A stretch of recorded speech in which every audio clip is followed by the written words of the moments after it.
प्रतीक्षा स्वागत करती हूँ नए ब्लॉग में। आज का ब्लॉग सुबह शुरू हो रहा है करवा चौथ के नेक्स्ट डे में। फीलिंग गुड नहीं है क्योंकि बहुत भारी सिर लग रहा है, आँख भी नहीं खुल रहा है। लेकिन बच्चों को स्कूल जाना था तो वो बच्चे चले गए हैं, फिर भी मैंने उठा क्योंकि सारा काम भी पड़ा हुआ है। मैंने पूजा किया था यहीं पे, तो मंदिर में तो सारी साफ़ सफाई करनी बाकी हो क्योंकि सेम डे में भी हम लोग पूजा का सामान नहीं हटाते हैं, नेक्स्ट डे आ जाते हैं। ये माता जी जो सासू माँ का जो बायना निकाला था वो मैं उनको दे दूँगी क्योंकि कल मैंने नहीं दिया था। नहीं, बहुत सारा चीज़ें में मतलब रह गया था, लेकिन मैं सुबह दे दी।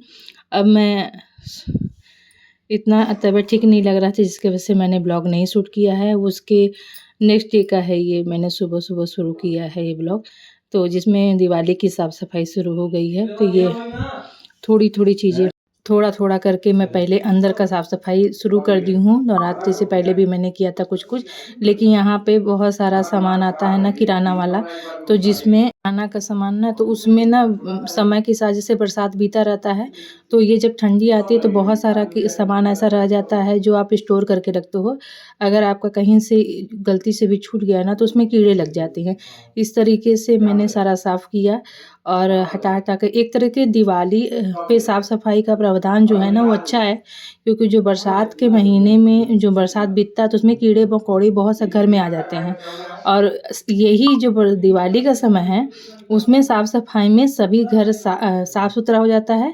इस तरीके से देखिए मैंने साफ़ किया, इतना सारा कचरा निकला है। रोज़ सफाई होती है फिर भी कचरा कहाँ से आता है, कहाँ से स्टोर होता है पता ही नहीं चलता। एक पन्नी सोच लीजिए इतना सारा भर के निकला है बस एक ड्रॉर में ये, और मैं ये आज साफ़ सुथरा कर दे रही हूँ क्योंकि कल मैंने बहुत ज़्यादा साफ़ सफाई नहीं की थी, क्योंकि मुझे बताया ना मेरा आँखें नहीं खुल रहा था, अभी भी जैसे लग रहा ना कि भारी है, लेकिन फिर भी काम तो करना ही है। तो बच्चे चले गए हैं तो मैं सोच रही हूँ कि अपना सारा काम कर लूँ, और ये मेरी सारी साफ़ सफाई हो गई है। सुबह अभी कपड़ा धुलने के लिए मैं ले जा रही हूँ। बच्चे कपड़ा भी पता नहीं कहाँ से इतना आता है। तो जैसे ही त्योहार बीतता है ना तो वैसे ही जैसे लोग सोचते हैं त्योहार बीत गया, लेकिन उसके बाद जो ना बहुत सारा काम फैला रहता है पेंडिंग में। जैसे जो आपने कपड़े पहने हैं, जो भी ज्वेलरी पहना है और जो सामान इधर-उधर निकला है उस त्योहार में, तो वो भी समेट के रखना रहता है और ये सब भी फैला रहता है। तो इस तरीके से अब मैं सोच रही हूँ कि अपना सारा सामान मैं फ्री हो गई थी, तो खाना तो मैं फ्री हो गई थी, मैं सोची चलो काम का अपना शुरू कर देते हैं, क्योंकि ये जो फैला है इसको समेट के रखते हैं। कल मैंने बहुत ज़्यादा कुछ भी काम नहीं किया। तो ये मेरी साड़ी थी जो हस्बैंड तुरंत ही लेके आए थे करवा चौथ के लिए।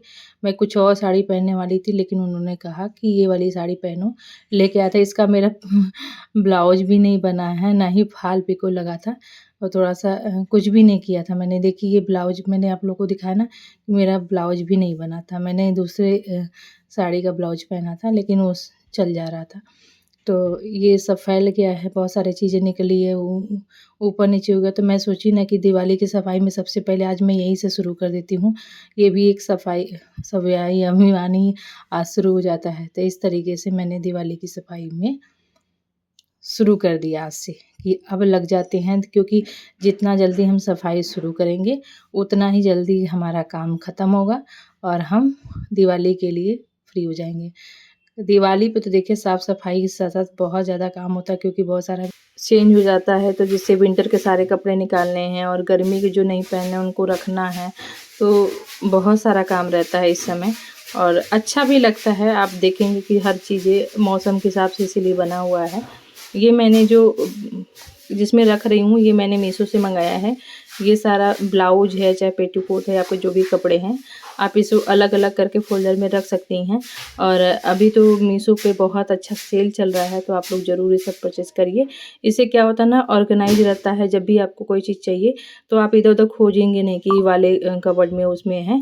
आपको एक सिर्फ़ खोलिए अपना सेक्शन और उसमें आपको सारा सामान मिल जाएगा। तो ये मैंने पेटीकोट के लिए बना के रखा है। सारा पेटीकोट मुझे जो भी मुझे साड़ियों का है है सब मैं इसको एक में रख देती हूँ, क्योंकि वैसे तो नॉर्मल तरीके से मैं सूट ही पहनती हूँ, लेकिन कभी-कभी जब भी हमको साड़ी पहनना रहता है तो मैं इसको खोलती हूँ और निकाल देती हूँ। तो देखिए दोनों मेरा सेशन में ना दोनों दो तरफ 2 मिला है और मैं उसमें जितना ज़्यादा सारे कपड़े जो मैं पन्नी में भी दिखाई हूँ आप लोगों, ये सारे नए हैं और ये मेरी बहन के बेटे के लिए मैंने ला कर के रखा है। जब भी वो मिलेगा तो उसको दाँत आने वाला तो बहुत तीसरा है, तो वो मैंने उसको मार्केट से ले आया है और बहुत सारे कपड़े नए हैं जो मैं अभी पहनी हूँ नहीं। और ये देख लीजिए ये देखिए मेरी आँखों की ये हालत है, इसलिए मैंने एक दिन ब्लॉग नहीं डाला है। आज मैं डाल रही हूँ, एडिट कर रही हूँ, थोड़ा टाइम भी लगता है। मुझे पता नहीं कैसा हो गया था कि जिससे मुझे जैसे लग रहा था कि दिखने में प्रॉब्लम हो रही थी। तो ये पूरी स्वेलिंग थी मेरे को, अब थोड़ा ठीक है। तो अब मैं अपने काम पे लग जाती हूँ, क्योंकि रात का डिनर बनाना है तो शाम को जल्दी बनाएं, क्योंकि आजकल ना मौसम छोटा हो मतलब जो दिन है वो छोटा हो गया है और मौसम बदल रहा है तो जल्दी ही शाम हो जाती है और काम करते-करते पता ही नहीं चलता है। तो ये मैं आज मुझे लग रहा था ना कुछ चटपटा खाना चाहिए, तो मैं आज आलू बॉईल कर रही हूँ उसको और इसमें मैं मसाला डाल के चटपटा खूब आलू वाली जो है आलू टमाटर की जो सब्ज़ी होती है मसाले वाली, वो मैं बनाऊँगी ग्रेवी वाली, जिसके साथ मतलब क्या होता है ना कि अगर आप बाज़ार का तो खा ही लेंगे, लेकिन हमको लगता है घर का बनाओ तो ज़्यादा अच्छा है। तो इसलिए मैं ये बना रही हूँ चटपटी वाली और ज़्यादातर और बच भी जाता है तो नेक्स्ट डे भी काम आ जाता है, इसलिए मैं इसको इस तरीके से अपना बना लेती हूँ कि फास्ट होने के बाद ना 1-2 दिन ऐसे ही कुछ खाने का तीखा चटपटा मन नहीं करता है, तो मैंने सोचा घर में ही कुछ बना लेते हैं। ये सारा मैंने गरम मसाला जो भी प्याज वगैरह था, प्याज लहसुन ये सब अदरक पीस के डाल दिया है। और मैंने ये बॉयल तब बड़ा-बड़ा आलू आ रहा है इसका। देखिए ये मेरा फ्रिज है, ये फ्रिज मेरा इतना ज़्यादा थोड़ा-सा पीछे से पता नहीं क्या ख़राब हो गया इसमें, जिसकी वजह से ये आइस जम गया है। अब ये आइस इतना ज़्यादा जम गया है कि दरवाजे जो डोर है वो बंद नहीं हो रहा था। तो मैंने इसको आज रात के लिए सारी सब्जियाँ जो भी थी बाहर करके इसको छोड़ दी हूँ कि ये सारा गल के निकल जाएगा। तो ये मेरा पीछे का किचन के पीछे एक कमरा है, उसका स्टोर रूम है, उसी में मैं बैठती हूँ। और ये मैंने टमाटर इस तरीके से डाल दिया है क्योंकि इसमें ना अच्छा, तो ये तरीके से आप लोग भी बनाते होंगे। ये मैंने नमक डाल दिया है। अब मेरा ये जो मसाला भून गया है, मैंने जो बॉयल आलू किया था वो इसमें डाल दूँगी और डालने के बाद एकदम आप ऐसे आलू दम के जैसा भी खा सकते हैं। और अगर आपको मन है कि ग्रेवी वाली खानी है तो इसमें आप पानी डाल सकते हैं।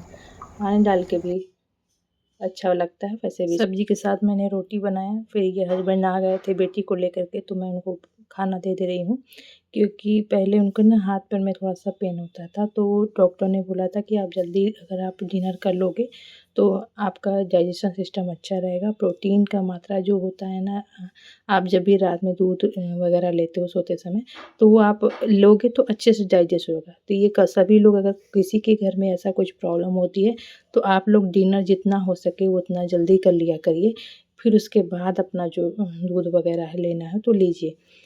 तो इसलिए हस्बैंड ले रहे हैं तब से वो अच्छे हैं, उनका शरीर में कोई प्रॉब्लम नहीं है। ये इसीलिए हम लोग में पूरे घर परिवार में जो भी है वो हम लोग डिनर जल्दी करते हैं, 8 बजे तक 7 बजे तक क्लियर कर लेते हैं। मैं ही रह जाती हूँ सबसे लेट में, अदरवाइज़ तो सब लोग साढ़े 7-8 बजे जब भी हस्बैंड बेटी को लेके आते तो वो बस हमारे बनाने की देर होती है कि हम बना के फ़ोन कर देंगे कि ये बन गया है आइए खा लीजिए, तो वो शॉप पर ले आकर के खा जाते हैं अगर वो फ्री होते हैं तब। तो ये सभी अगर नियम अगर आप अपनाते हैं तो स्वस्थ भी रहेंगे, निरोगी भी रहेंगे। तो देखिए मेरा सारा काम हो गया है, क्योंकि काम हो जाता है तो एक हेडेक कम हो जाता है, क्योंकि सेकंड में बच्चे हैं स्कूल जाते हैं तो हमें थोड़ा-सा सवेरे रिलैक्स फ़ील होता है कि मेरा सारा काम हुआ है और मुझे सिर्फ़ जाकर के इनका टिफ़िन पैक करना है, मतलब बना कर के पैक करना है। तो इसलिए इससे मेरा सारा काम हो गया। आई होप आप लोगों को आज का ब्लॉग पसंद आया हो तो लाइक, शेयर और सब्सक्राइब करना ना भूलें।